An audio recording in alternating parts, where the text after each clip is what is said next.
So బండి అమ్మేశాను, డబ్బులొచ్చేసాయి. నాకేంటి పని అని జెప్పి గనుక మీరు గూడా అనుకున్నట్లయితే ఈ వీడియో మీకోసమే. మీరు ఒకవేళ మీ వెహికల్‌ని ఎవరికైనా సేల్ చేసినప్పుడు ఖచ్చితంగా ఎవరైతే కొంటున్నారో వారి పేరు మీదైతే మీరు బండి వెంటనే ట్రాన్స్‌ఫర్ చేసేయండి.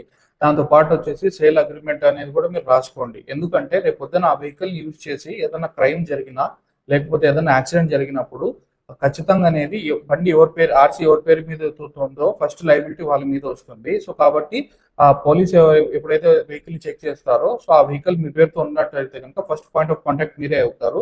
Section 50 of motor vehicle act ప్రకారంగా ట్రాన్స్ఫర్ ఆఫ్ ఓనర్షిప్ అనేది మీరు సేల్ చేసిన విదిన్ 14 డేస్ లోపు ఆర్టీఓకి అయితే మీరు సబ్మిట్ చేయాల్సి ఉంటుంది. మీరు ఇది చేయాలి. లేకపోతే section 157 of motor vehicle act ప్రకారంగా కూడా ఇన్సూరెన్సెస్ క్లెయిమ్స్ అనేవి కూడా ట్రాన్స్ఫర్ అవ్వవు.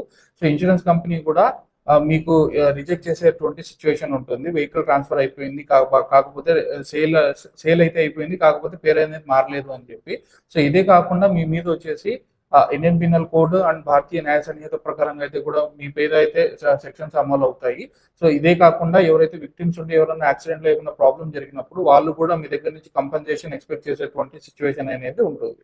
సో ఖచ్చితంగా మీరు కనుక వెహికల్ ట్రాన్స్ఫర్ చేసినట్లయితే వెహికల్ సేల్ చేసినట్లయితే ఖచ్చితంగా మీరు వెహికల్ అయితే వారి పేరు మీద ఎంత వీలైనంత తొందరగా మీరు ట్రాన్స్ఫర్ చేసేసి దాంతో పాటు వచ్చేసి సేల్ అగ్రిమెంట్ ప్లస్ మీరు పేమెంట్ చేసినటువంటి పేమెంట్ ప్రూఫ్, మీకు దొరికినటువంటి అమౌంట్ రిసిప్ట్స్, వాళ్ళ వెహికల్ మీరు డెలివర్ చేసినట్లు ఒక లెటర్, ఇవన్నీ కూడా మీ దగ్గర పెట్టుకున్నట్లే ఇన్ కేస్ ఫ్యూచర్ లో ఏదైనా జరిగినప్పుడు సో ఈ డాక్యుమెంట్స్ అన్ని కూడా మీరు అయితే యూజ్ చేసుకోవచ్చు.